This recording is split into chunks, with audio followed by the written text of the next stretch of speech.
I'm about to get on. Hello, everybody. Welcome so much to Monday Movie Club. Now that I have my mic set back on, I'm just going to be here and unmute my friend here, and I'll introduce him in a second. Welcome to Monday Movie Club.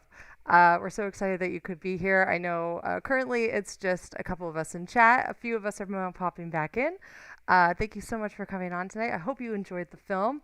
As you can see, I am not alone today. I have my buddy Steve with me. Feel free to say hi, Steve.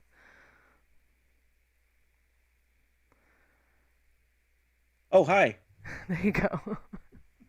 I didn't know how long to make that joke work. It was too long. Sorry. Oh, Anyway, go thank ahead. you. Hi. So Steve's with me today, and he's just going to join our conversation as we talk about Jumanji. So let me just transition into here.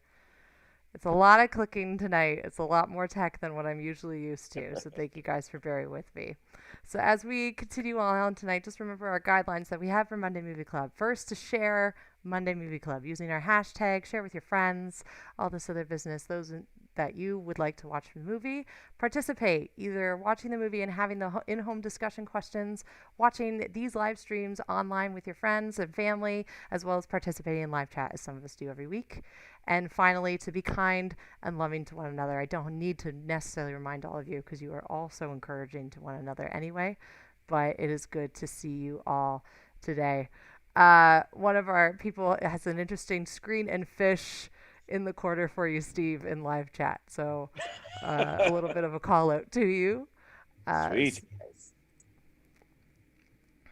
so we're just going to get started in our first question tonight.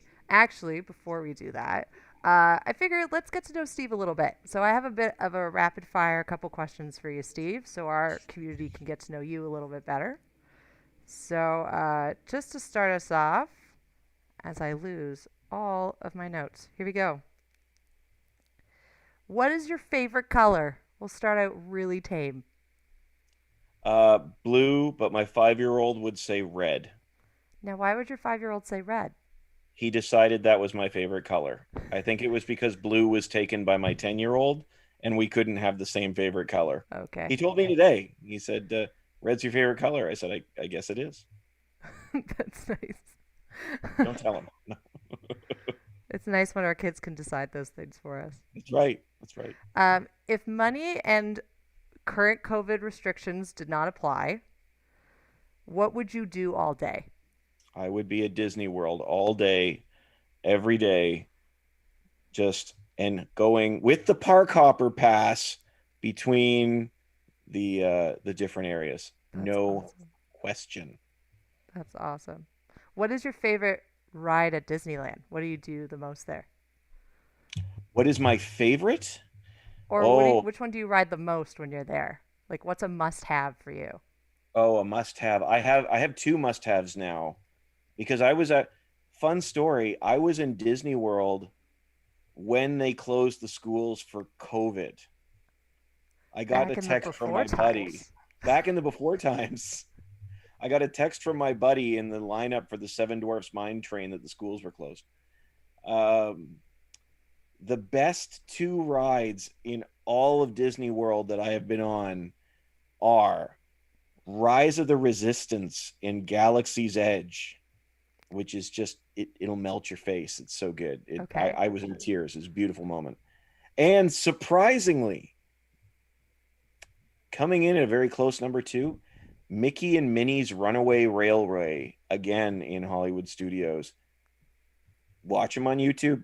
That is the most stunningly beautiful ride I have ever been on. It's gorgeous. Wow. Yep. Thanks for sharing. We'll have to check those out next time we're able to cross the border and get ourselves over there. You can Absolutely. go on YouTube. It's almost like being there. They're Almost. there. Yeah. Slightly.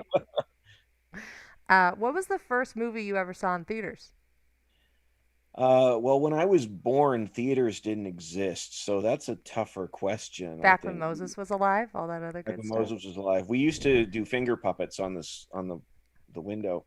It was not entertaining.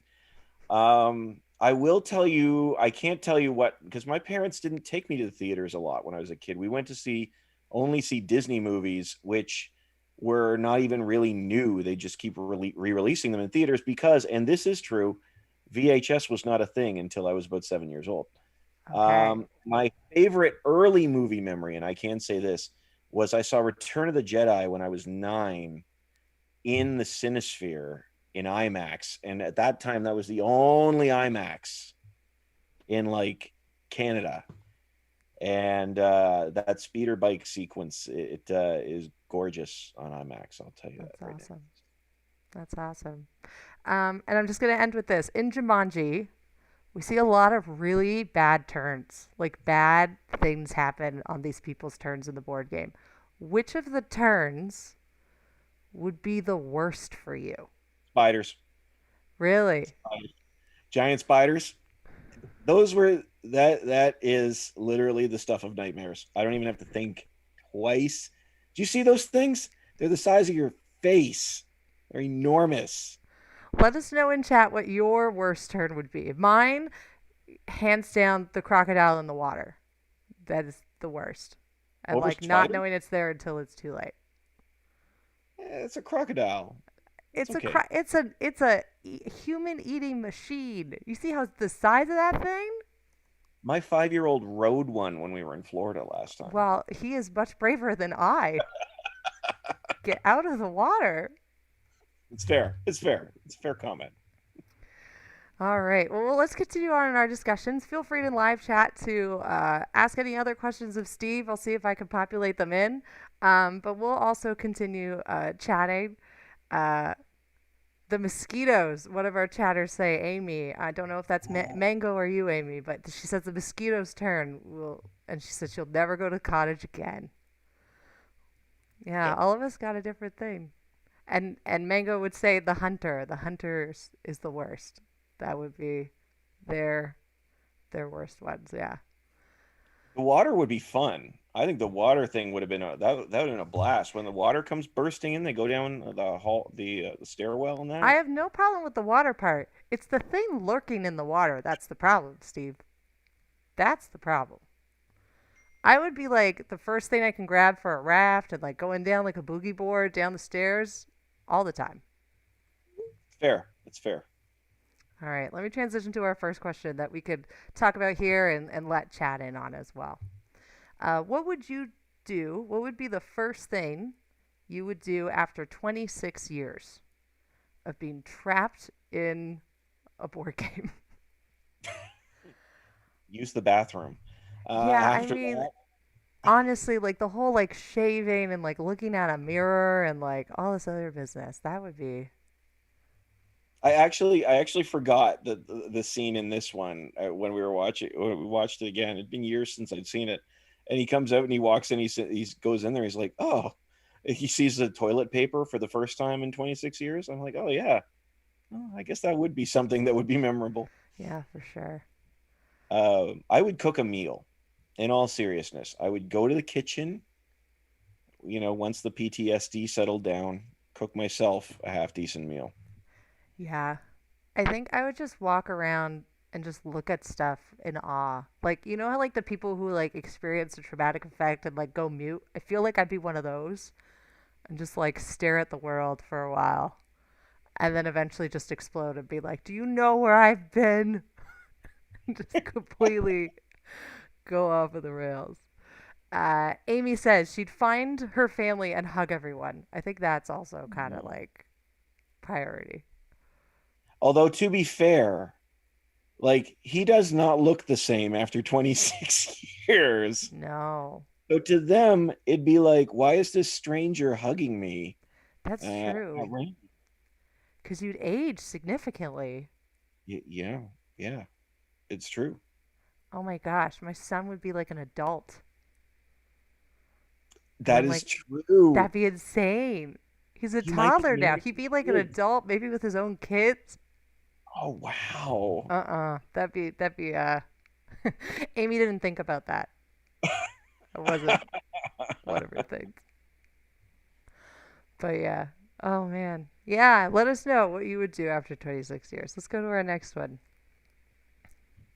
So this one's kind of double fold. So we see in the movie that Alan, played by the wonderful Robin Williams, has a lot of expectations on him. Like his father has this expectation about being like a tough guy and like being a lot braver than he is.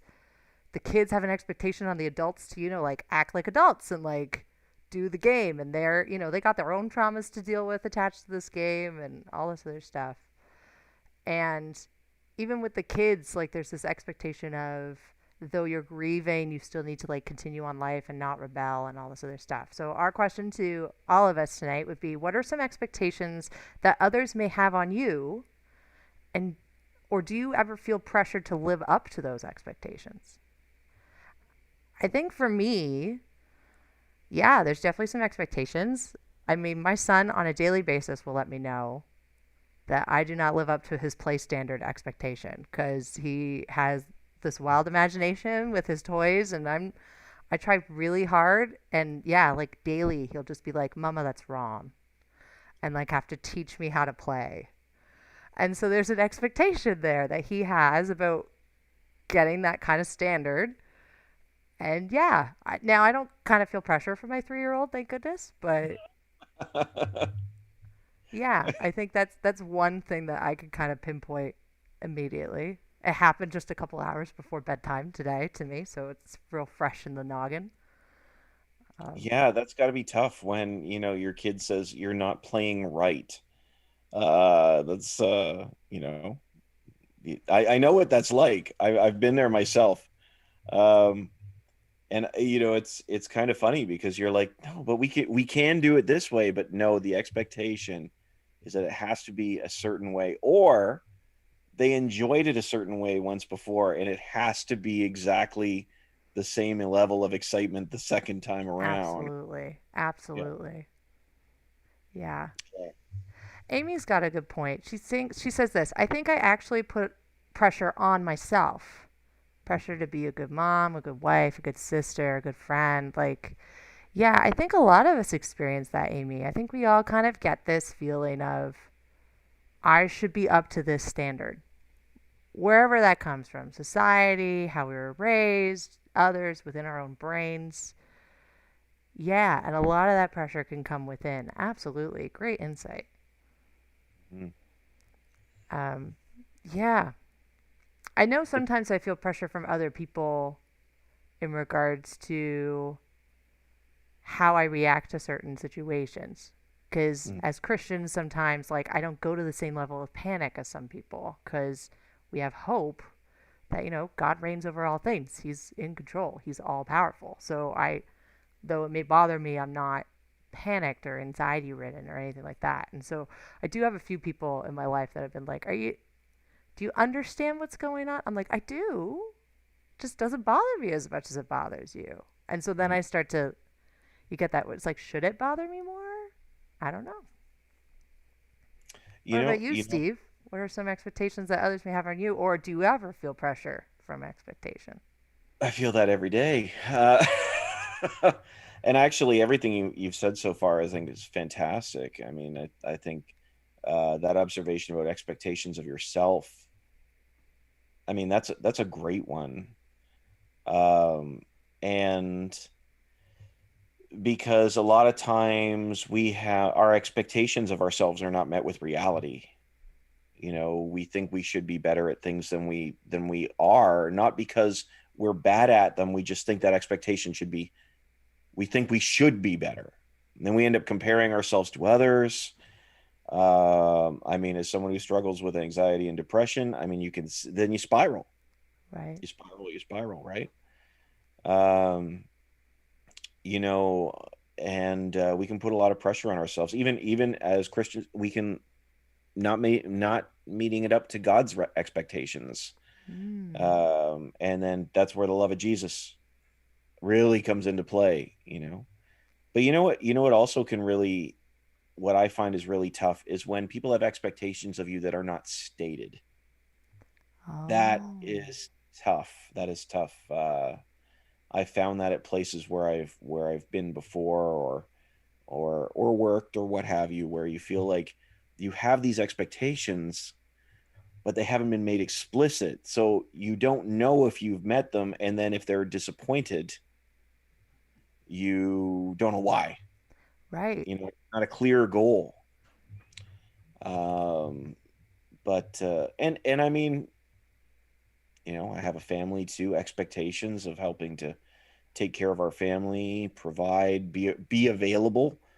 Is one thing to try and meet those financial try and contribute financially. It's a whole other thing to still have expectations, like your kids just want you to be there. Right. So I mean, and like in the movie, I mean, here's a kid who's dealing with expectations, and I think in some ways he doesn't know what they are. I think they're pretty vague. Um, but I mean, I can relate. I can relate certainly on that level. You're sort of living up to expectations without actually knowing whether you can meet them. Hmm. So, Yeah. Good thoughts. Thanks, Steve. Let's jump to this other question. What do you do when you're afraid? Kind of a big question. What do we do when we're afraid? I love that there were different reactions to fear within this movie. oh yeah. That, like, there was the running to a parent, there was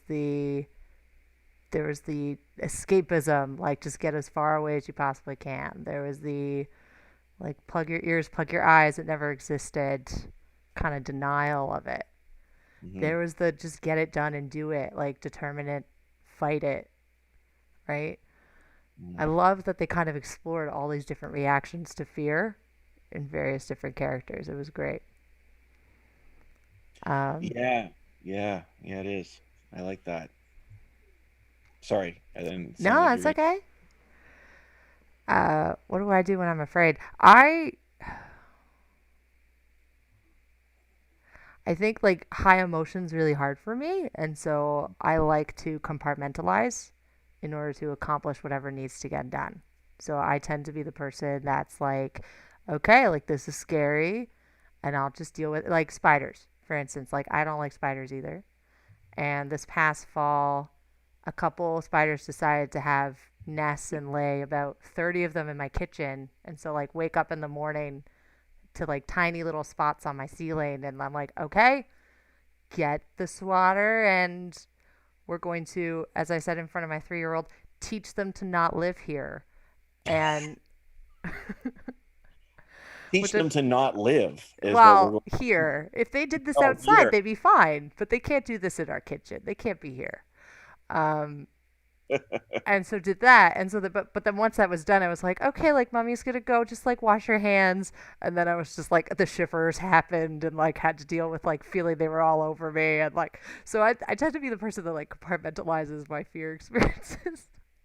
That's why I don't do well on roller coasters, because like during the roller coaster, I'll just like hunker down and just like close my eyes and deal with it. And then after the roller coaster, I'm like, I can't go on anything for half an hour. Like, I don't do amusement parks very well.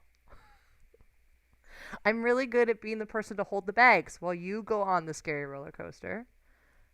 I'm the bag watcher. I'm good at that job. You know what is it?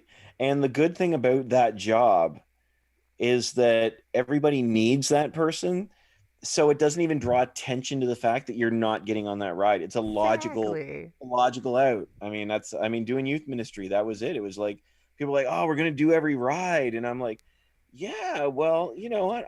I'm gonna try and hang out with the people that that don't really want to go on the rides, right? It's a Right. good ministry use of my time, good explanation. Also kept me from having to go on some like of those stupid things where they pull you down to the ground and then shoot you into the air, like that on No, Wonderland. And yeah, not happening. not Not happening. happening. No. Yeah.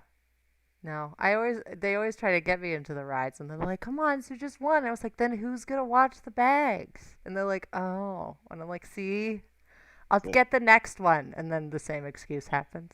I do get on I'm not like a total buzzkill. Like I get on some, but not the call it to Canadian, not the like the Leviathans or anything like that. Like I'm not going on those. you can do the Leviathan? Come on. Mm-mm. No, You sir. can, you can get me on the Leviathan. There's no way you can get me on that new psychopathic one they made last year or whatever it was, where it goes straight down and is on fire and whatever it is. No.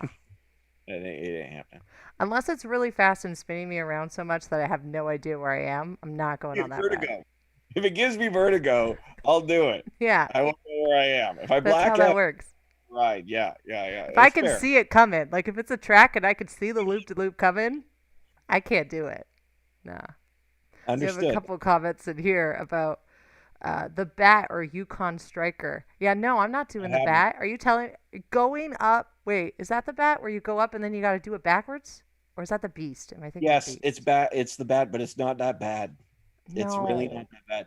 I can't Yukon handle it Striker, forwards. You think I'm going to be okay doing it backwards? No, you thank won't you. see it. You'll just black out. Mm-mm. No. Let's get back Yeah. to fear. This is all very relevant. Back to fear. I was going to say we're spiraling, but that's We're okay. spiraling somewhere We're else. live on YouTube. It's all right.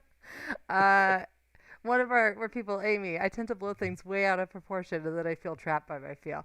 Absolutely. That idea of like catastrophizing or like making a catastrophe of something.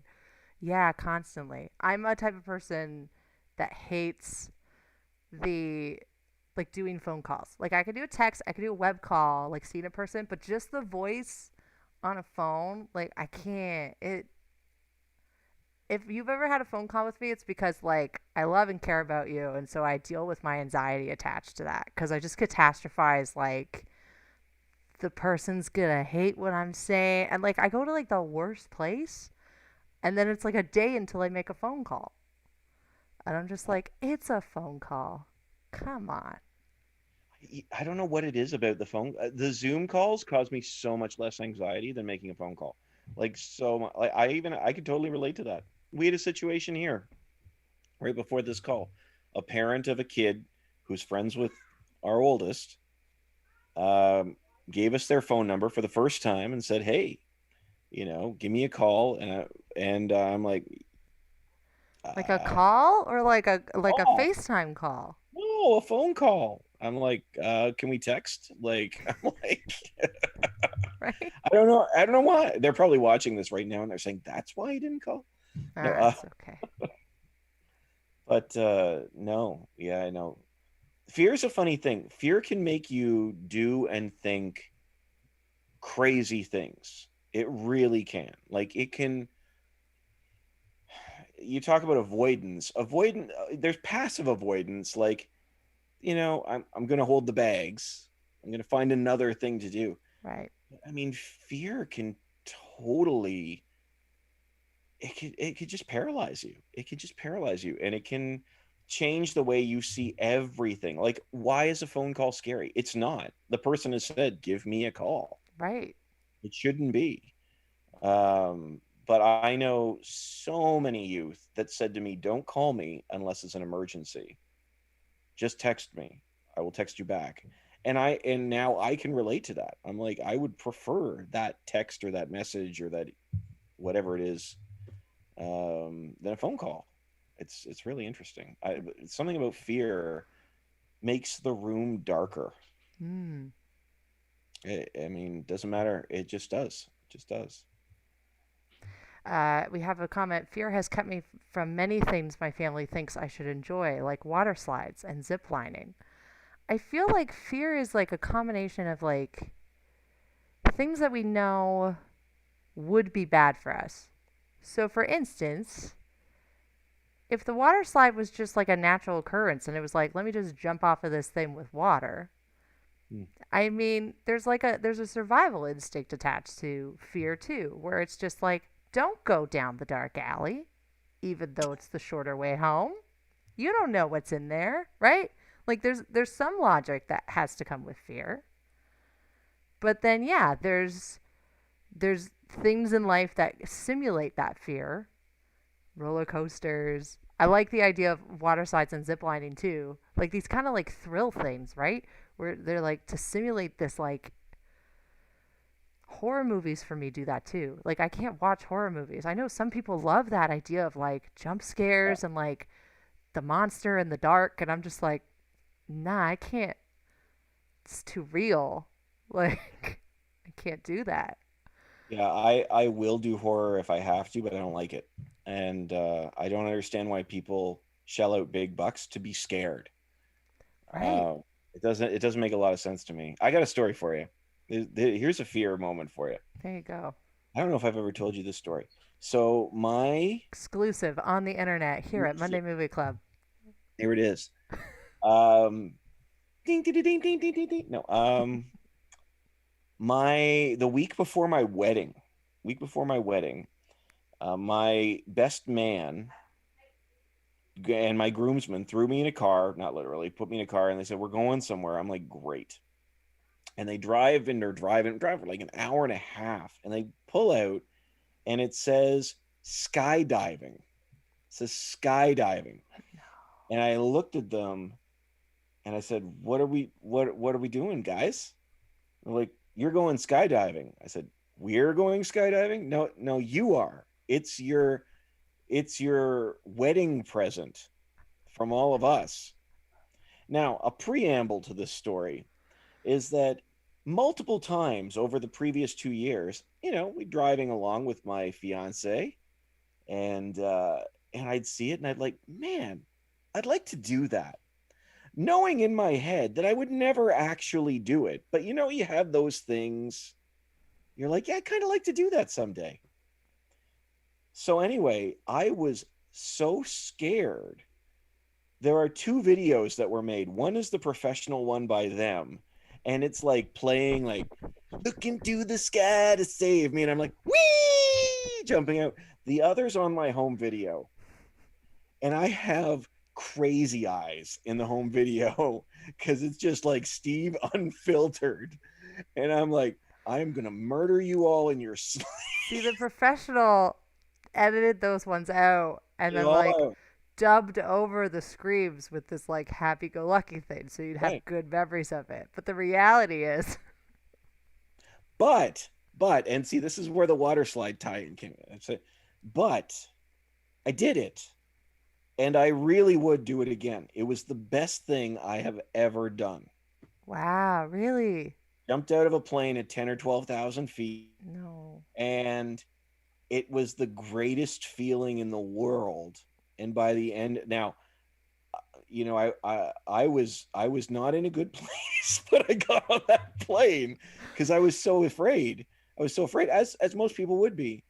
But I will say, like, when I jumped out, when I took the risk, Mm, the benefit was there. right. The benefit was there. And I mean, in life is full of risk. Either jumping out of planes or doing roller coasters or asking someone to give us a call or starting a friendship or taking a risk somewhere in our job or in our school life. Like, there's always risk. Hmm. Um, but yeah, fear is a natural response to risk, I think. Absolutely. That's great. What a great tangent about fear, everybody. Thanks for all your insights, chat. Let's jump for it. So, what does bravery or courage look like? Would be my question to all of us. Amy is asking, you didn't black out? No, it was amazing. It was so good. I remember pretty much the whole thing, but I didn't do it by myself. I had a guy. It was a tandem jump, so there was a professional strapped to my back. Okay. Although funny story, they line up your head with the head of the guy behind you, and I'm 6'2", and he was roughly 5'5". So, and we were coming down, and he said, "Lift up your legs," and he had this like low gravelly voice, so I did. I tell you the story. No, but the lift up your legs reminded me of another fear story I had. So, zip lining on my honeymoon, and I did it, but it was like a series. You had to do like five to get to the Yeah, end. And then the final one looks like you zip line into a tree. But they have like a pulley system to like, there's a guy at the bottom to that stop you. like pulls and stops you before you hit the tree. Right. And I was just like, I'm gonna hit the tree. And Greg's like, you'll be fine. Go ahead. So I went ahead of Greg, newly married, everybody, That's right. That's went right. ahead. And he's like, okay, it's okay. Sit back. Or no, Greg went ahead of me because I was so chicken. He's like, you're holding up the line. So he went ahead, which I was. I was holding up the line. And That's so fair. then and he's like, okay, sit back, like you're sitting on a lazy boy, like he was giving. I was like, okay. He's like, now just hold on to your zip line. I was like, okay. And he's like, now you know when I say go, you get to go. So right now, just lift your legs. And I go, okay. He's like, just sit back and lift your legs. But it's gravity. So I start going, and he goes, I didn't tell you to go. As a joke. And I go down, and I get to the bottom, and Greg's laughing so hard. All the other people who are with us, it was like 10 of us, they're laughing. And he's just like, you okay? And I'm just like, he didn't say go. And I'm like shaking, like about to cry because I thought I broke a rule. It was great. We got some great insights from this question about bravery. And crying and shaking does not look brave. I'm just saying. That does not. But it's not mutually exclusive from bravery, because bravery doesn't mean you can't be afraid. Oh, I'll spin it there. I'll tell your story back. okay.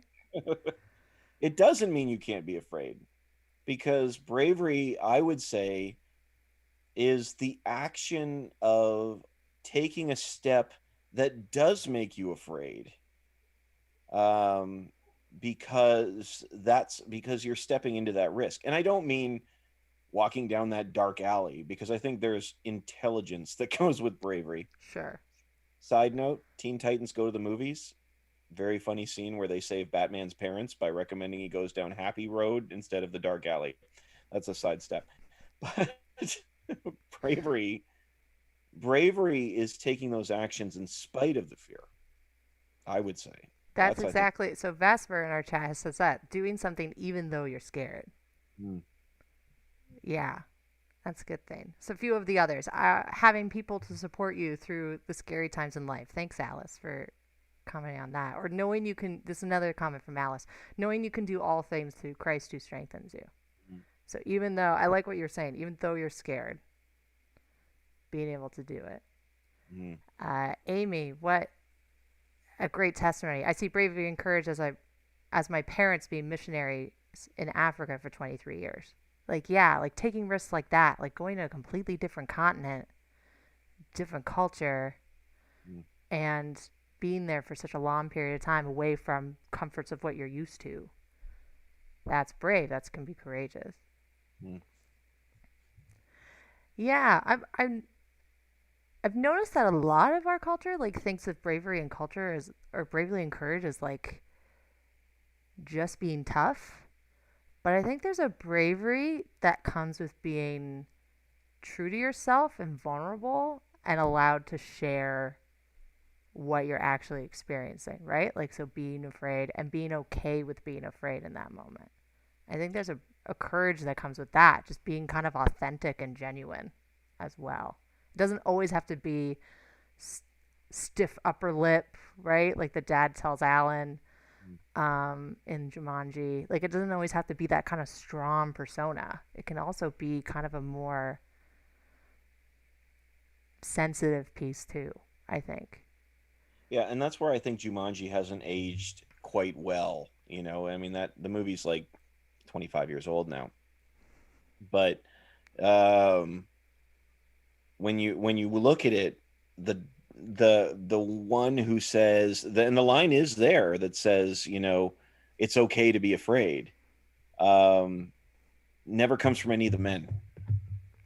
The be a man Wow. comment, it comes from, I can't think of her name, but the woman character. Help us out in chat. We're totally blanking Yeah, here. Let us know. IMDb is not a It's thing okay. right They'll now. IMDb and let us know. We'll come back to it. They got my back all the time. Us in chat. Miami Movie Club. We work together. That's right. Sarah. Thank you, Amy. Thank you.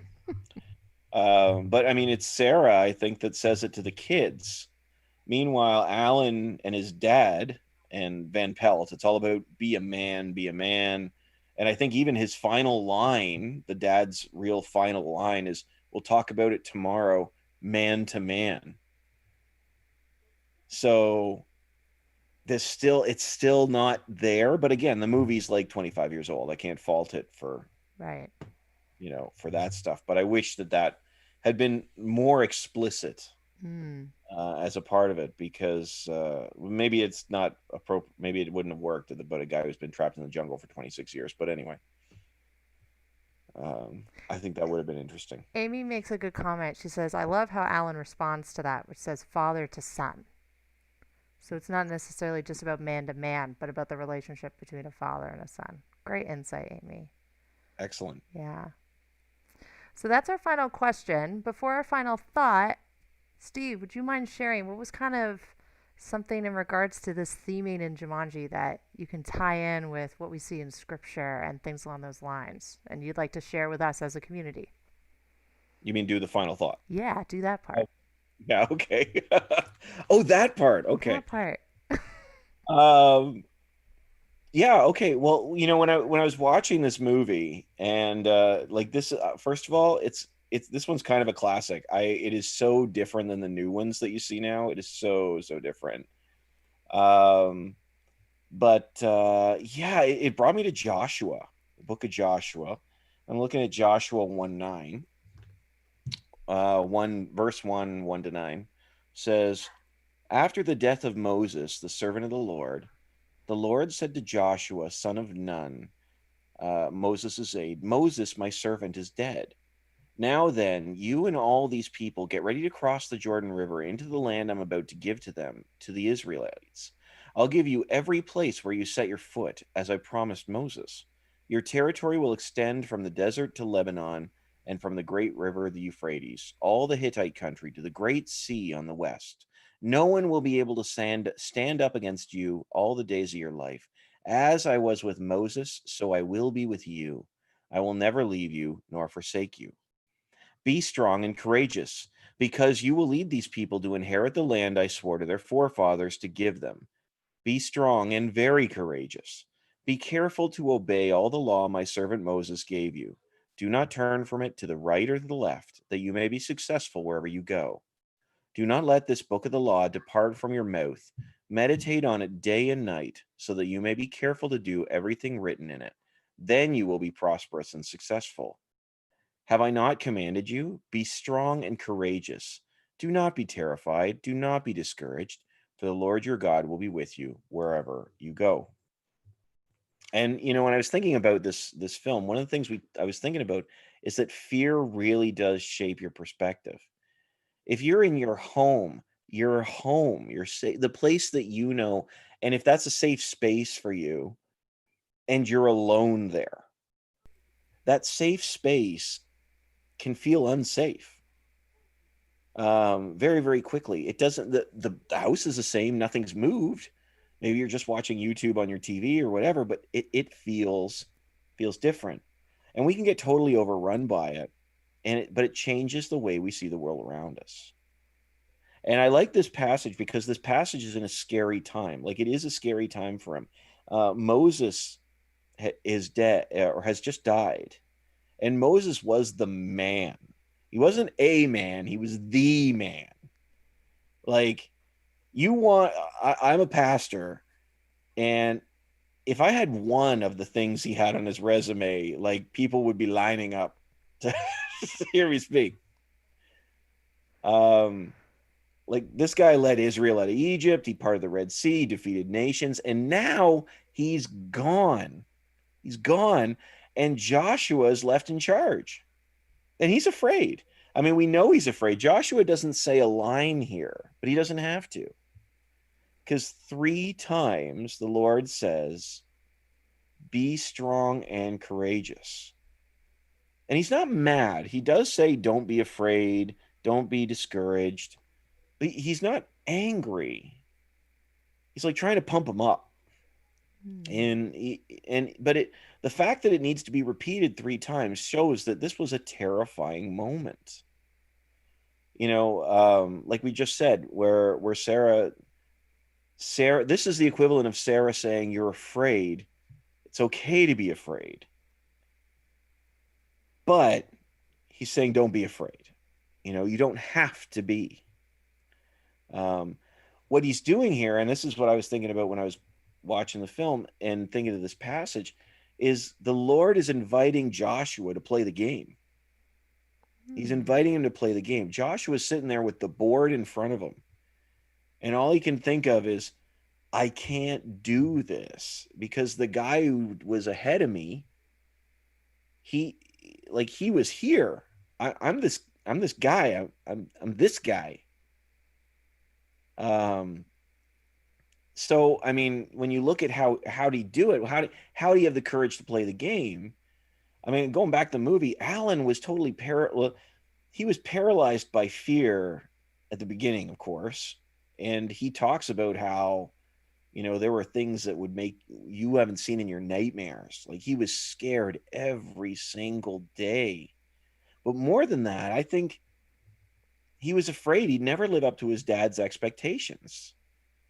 And his father keeps reminding him of that. Even Van Pelt, the thing I didn't know until recently is that Van Pelt is the same guy who played his dad. It's the same actor. Same actor, yeah.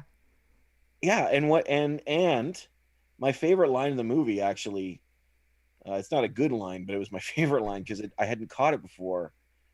Um, he actually, or when Van Pelt shows up, where's the line here? He says the thing says he makes you feel just like a child, and then what is Van Pelt storms through the door.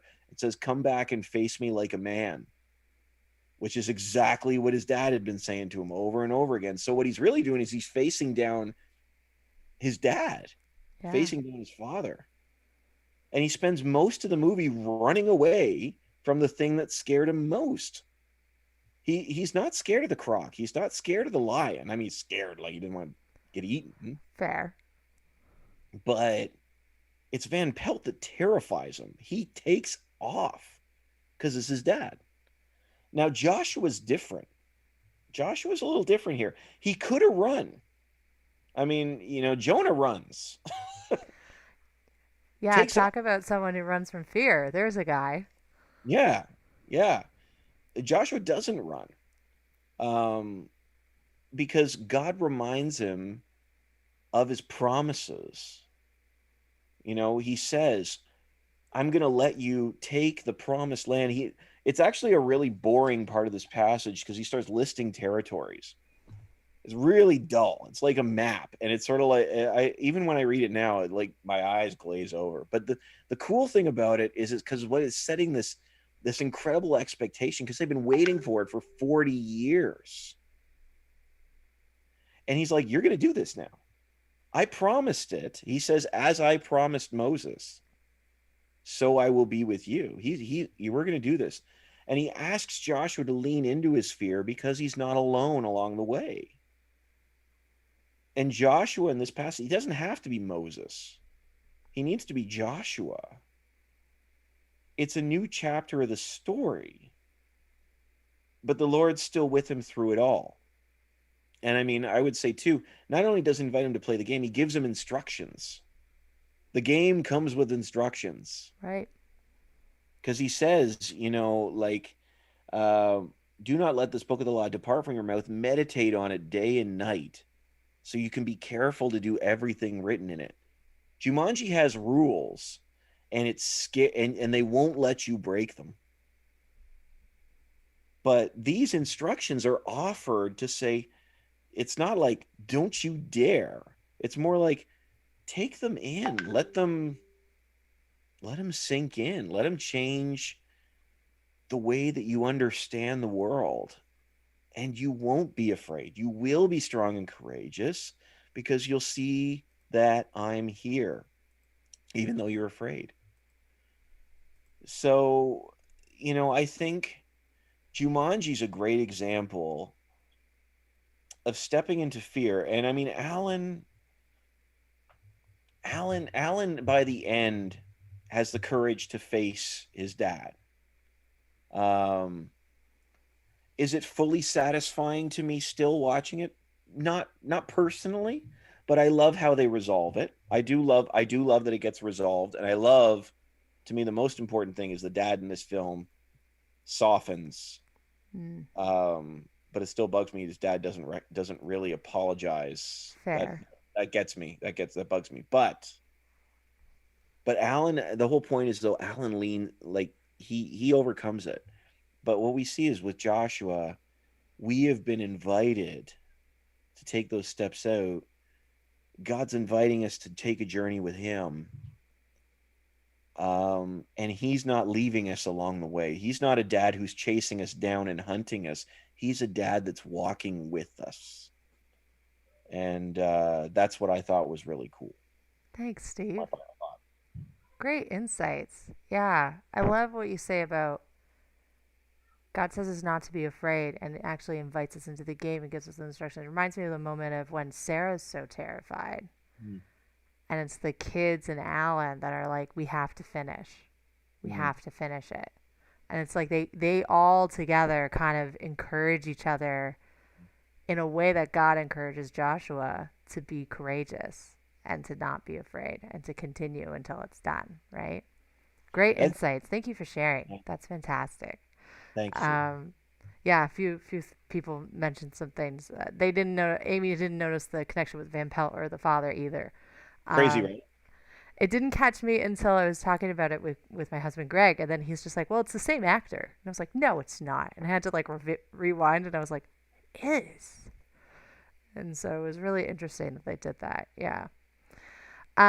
Just before we end tonight, I know it's a little bit later than usual, but we had a really good time. I mean, a lot of people in chat really liked having both of us on. I'm just gonna do a couple of announcements, and then we'll let you guys know what the next movie is, and we'll sign off from there. So, first announcement I have is that actually that Docs of Toronto, we now have, I could officially say, our website up and running at docsoftoronto.com. So please feel free to go to that website whenever you have any questions in regards to what's upcoming. If you'd like to know more about what my work is and Doxa overall is, please feel free to visit that website and check us out. Um, Finally, as always, that we've kind of had for the almost most of season one and now in season two. Our Bless Up ministry at Youth Unlimited, Paula, who was on chat in season one, has come and they're still doing this tech based encouragement ministry. So if that's something for you, that if you'd like to see occasional texts on your phone just encouraging you and giving you courage in times that maybe be a little bit more frightening for you, feel free to check out the details at Bless Up uh, at yugta.ca/blessup. And then finally, Steve, Mhm. at Screenfish, where can they find you? What are you doing there? All this other stuff. Well, If you like well, Steve now, check him out more at Screenfish. screenfish.net. It's easy to remember because fish and net. Um, but yeah, no, it's pretty great. Screenfish.net is our online ministry. We're trying to get conversations going with people outside the church that will hopefully lead to deeper conversations. We try and we take a different approach to film reviews and whatnot because whereas a lot of Christian sites focus in on like how many of this are in it, what is the content or that, we really want to take the film as it is and say, hey, what's it about? What's it trying to say? Sometimes it's good, sometimes it's bad, but we just want to take it at that value and use that to start conversation. So I've got a podcast, weekly podcast, just started season 7, Screenfish Radio, available wherever podcasts are available. Um, and we've got tons of interviews on there too because we do interview like celebrities about their films and stuff if we can get them on.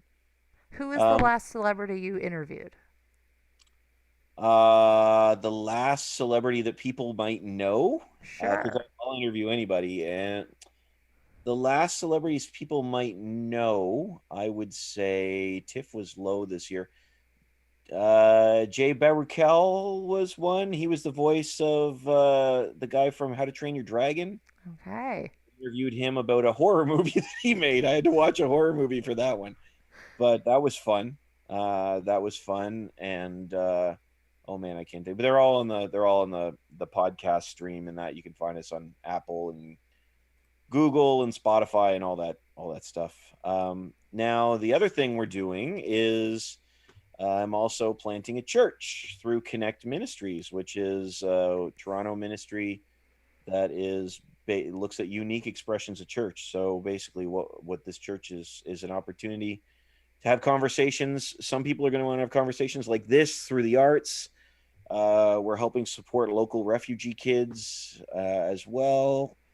Obviously, we're not meeting in person right now because COVID, but we are doing that. And that we're calling that SFTO, Screenfish Toronto, because it is part of the site, but not the whole site. Right. So there's some cool stuff going on there. Yeah, if anybody wants to connect with me, they can uh, find me on Facebook or Instagram and all that jazz.